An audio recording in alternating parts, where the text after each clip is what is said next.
เปิดประตูบ้านเขามาพี่น้องเอ้ยพุ่นน่ะผู้ยายเขาเอเล่เลยค่ะมือนี่เนาะปีนี้ก็หารถเกี่ยวง่ายเพราะตั้งแต่อีแม่ไปเว้าก็ได้รถเกี่ยวเลยค่ะบาดที่นี่ก็เลยได้เกี่ยววันเสาร์เนาะแล้วมือที่ตากนี่ก็สิเป็นวันอาทิตย์ค่ะ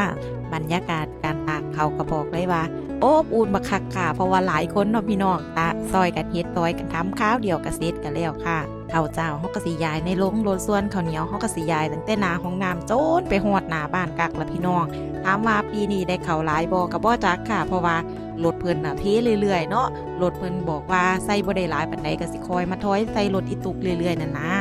แต่ถึงแม้ว่าสิบ่ฮู้ว่าได้จักอุ้มเนาะพี่น้องแต่ว่านางก้อยเหลียวเบิ่งกะหน้าหูหน้าตากับปากพูดว่าได้หลายบักคักเลยค่ะแม่นว่าสิบ่ฮู้ว่าได้จักถุงเนาะแต่ว่ากลุ่มกินก็ถือว่าเฮาได้หลายคักแล้วค่ะส่วนทางด้านยายเตามื้อนี้ก็สิเป็นแผนกเย็บปักถักร้อยค่ะซ่อมผ้าเขียวผ้าล้านเรามันขาดเนาะคือสิแม่นหนูไปยองของเราบาดที่นี่นางก้อยก็เลยสิมาจัดแต่งแบ่งบ่ายเนาะอยากเนาะกินล่ะค่ะมื้อนี้นางก้อยก็สิไปซื้อลาบหัวมาแล้วแต่ก็บ่แล้วคือเก่าค่ะคืออยากลาบหัวอีเขียวคือเก่าตำใส่บักกอกหลายๆแล้วก็อีปูดองนั่นนะใส่บักกอกลงไป6หน่วยจุกๆนี่พี่น้องความนัวของบักกอกนี่บอกเลยว่ายืนหนึ่งบักคักมือนี้เฮาก็สิมีพี่เอเตอร์ใหญ่ๆช่องใหญ่ใจตะบอดค่ะนางหนุ่นพิษามาทำการทายทำในการตำบักหอกบักฮุงของเขามือนี้เนาะทีแรกนางก้อยก็ว่าสิตำใส่โคกละค่ะเพราะตั้งแต่ตำเคียงแล้วว้ายกายเคืองโคกขึ้นมาอันแม่นเอาบักฮุงลงไปตำบ่ได้แท้ๆว่าทัวสิแม่นจากเป็นหยังเนาะบาดที่นี่นางก้อยก็เลยนี่ละค่ะเปลี่ยนแผนกลิสเทน้ำตำบักฮุงที่ตำไว้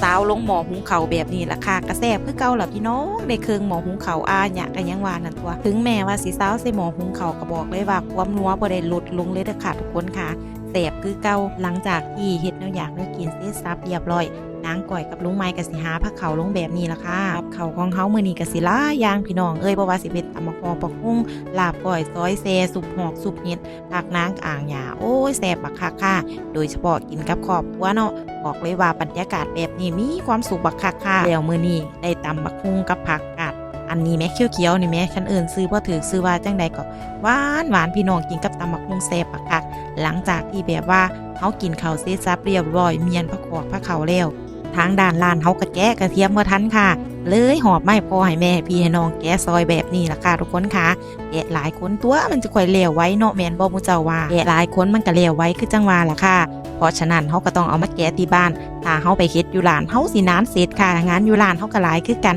เอาอยู่บ้านเจ้าคือตากเขาในช่วงที่เว้นว่างจากตากเขาเราก็จะมาแกะกระเทียมช่วยกันแบบนี้ล่ะค่ะทุกคนบอกแล้วว่าร้านของฉันมันเป็นธุรกิจครอบครัวตัว